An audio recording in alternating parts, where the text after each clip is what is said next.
Lahore high court Rawalpindi bench ने मरी में दर्ज मुकदमे के अखराज से मुतालिक शेख रशीद की दरख्वास्त समाअत के लिए मंजूर कर ली। अदालत ने थाना मरी में दर्ज मुकदमे का रिकॉर्ड तलब कर लिया। SHO और मुकदमे के तफ्तीशी अफसर को आइंदा समाअत पर पेश होने की हिदायत कर दी। मजीद जानते हैं टॉनिस के नुमाइंदे उमर मेहताब बरनी से। उमर कहेगा आज की समाअत से मजीद क्या अपडेट हुई? जी देखिए, साबिक वज़ीर दाखिला शेख रशीद अहमद की जानिब से मरी में दर्ज मुकदमे के अखराज के लिए दरख्वास्त पर समाअत हुई। समाअत लाहौर हाईकोर्ट के रावलपिंडी बेंच के जस्टिस चौधरी अब्दुल अजीज ने की।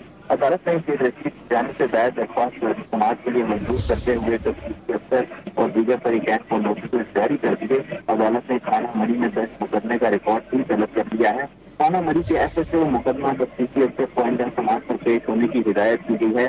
समाअत के दौरान शेख रशीद के वकील सरदार अब्दुल राज़िक अदालत में पेश हुए और उनकी जानिब से ये मौक़िफ़ अपनाया गया कि मुकदमा जो है वो बदनीयती पर मबनी है।